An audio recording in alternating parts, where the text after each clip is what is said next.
से ही आप शुरू के जैसे ही उनका फेसबुक लाइव शुरू हुआ, आप शुरू के 30 सेकंड देख लीजिए, उनका बॉडी लैंग्वेज आपको बता देगा कि इस्तीफे की घोषणा तो वो बिल्कुल नहीं करने वाले। थोड़ा और आगे बढ़ी, उन्होंने साफ तौर पर यहां पर इमोशनल बातें रखने की भी कोशिश की है, क्योंकि शिवसेना वो पार्टी है जिसमें पॉलिटिकल रिश्ता कार्यकर्ता और नेताओं का जरूर रहा होगा, लेकिन हर एक शिव सैनिक खुद को किस तरीके से बाला साहब ठाकरे से जोड़कर बताता था, ये किसी को बताने की जरूरत नहीं है। लेकिन आज सुबह से पिछले 48 कहीं ना कहीं आप बहुत शॉर्टली इस बात को कह सकते हैं कि संजय राउत साहब ने जो है सेल्फ गोल करा लिया, क्योंकि आप लगातार कोर कमेटी की बैठक की बात कर रहे थे बीजेपी की। मैं इस वक्त सागर बंगलो के बाहर ही मौजूद हूं, देवेंद्र फडणवीस का आवास, और यहां पर आप देखिए जो बैठकों का दौर था वो ये नहीं कि अभी 5 बजे जो कोर बैठक थी सिर्फ वही, सुबह से यहां पर लगातार बैठकों का दौर चल रहा था। तमाम नेताओं का आना जाना यहां पर लगातार बदस्तूर जारी था। आशीष शेलार इस वक्त अंदर मौजूद है, पाटिल साहब अंदर पहुंच चुके हैं, अब से कुछ देर में औपचारिक तौर पर कोर कमेटी की बैठक शुरू हो जाएगी। देखिए मंशा इस बात की है कि देखिए सबसे बड़ा दल तो भारतीय जनता पार्टी है, और अगर सरकार का गठन होता है इस दिशा में आगे, क्योंकि कहीं ना कहीं जो फैसला आया सुप्रीम कोर्ट से, फैसला नहीं, बिल्कुल अंजनी मंथन का दौर रहेगा, और कहीं ना कहीं आप देखिए उसकी शुरुआत होती हुई भी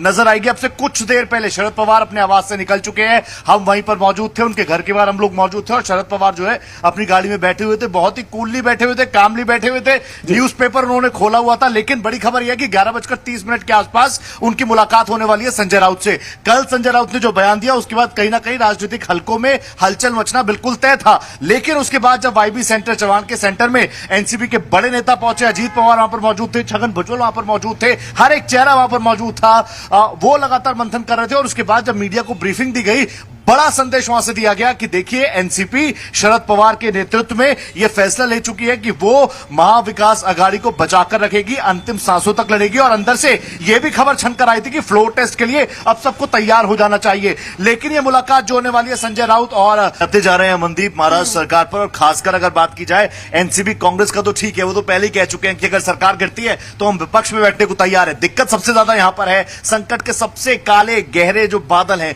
वो इस वक्त शिवसेना के ऊपर है, क्योंकि लगातार आज सुबह भी यह इनपुट आया कि 8 से ज्यादा ऐसे विधायक हैं जिनके नंबर जो हैं वो नॉट रीचेबल हो गए हैं। इसके अलावा लांडे साहब का जिक्र आप कर रहे हैं जो सूरत पहुंच चुके हैं, और वहां से वो गुवाहाटी के लिए इस वक्त हम थाने में, और देखिए 4 बजे के आसपास शक्ति प्रदर्शन की बात कही गई थी, लेकिन समर्थक अभी से पहुंच गए हैं। जरा आसपास का माहौल आप देखिए, बड़ा ये बैनर पोस्टर लेकर जिसमें साफ तौर पर बड़ी संख्या में उनके समर्थक पहुंचे हुए हैं। आइए उनसे बात करते हैं। भाई, इस शक्ति प्रदर्शन का मकसद क्या है? संकेत ये शक्ति प्रदर्शन नहीं है, ये शिंदे साहब का के लिए प्यार है, लगाव है। ये हमारा शक्ति प्रदर्शन अभी तक तो हमने देखिए इन तमाम चीजों को लेकर बार्गिन और बाटन बहुत पहले ही हो चुका होगा सुमित, लेकिन जिस तरीके से उद्धव गुट जो है सीधा सुप्रीम कोर्ट आज चला गया, और कहीं ना कहीं वहां से भी उनको झटका लगा। उसके बाद शाम 5 बजे भारतीय जनता पार्टी की एक महत्वपूर्ण बैठक, ये क्योंकि अब तक इन चीजों पर मंथन हो रहा था कि कैसे सरकार को बनाया जाए, कैसे उद्धव को उसकी कुर्सी से हटाया जाए। लेकिन अब आप देखिए, अब चुनौतियां कुछ और है, क्योंकि पहले जो विधानसभा सत्र का स्पेशल सेशन बुलाया गया था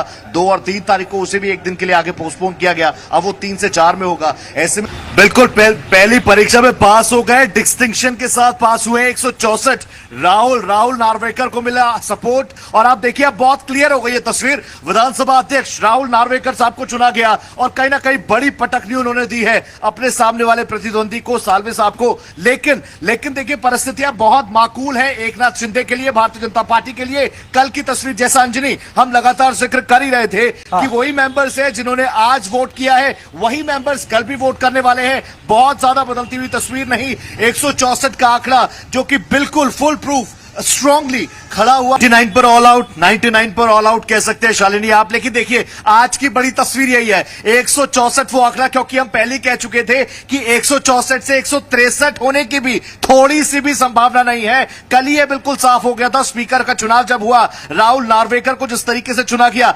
164 वोट उनको पड़े, और आज भी 164 वोट के साथ शिंदे सरकार मजबूती के साथ खड़ी है।